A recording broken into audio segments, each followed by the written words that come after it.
внимавајте добро. Сега ќе се обидам уште нешто да објаснам, барем вие да ме разберете. Знам дека постои социјалните медиуми спин кој што се обидува моите математички квалитети да ги предизвика. Но верувајте, секогаш се трудам да бидам математички прецизен, па така и во овој случај.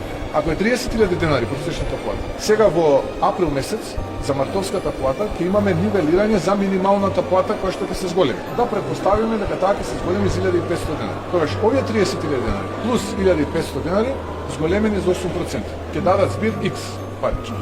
Следната година, април 2027, тие X парички повторно ќе се зголемат за минималната плата, да претпоставиме дека ќе биде повторно 1.500 денари. Тој збир X плюс тие 1.500 денари ќе се зголемат за нови 8% и ќе добиеме Y парички.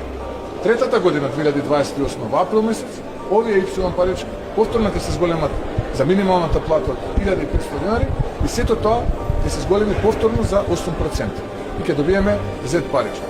Овие Z парички ќе бидат за минимум 40% повеќе од 30.000 денари.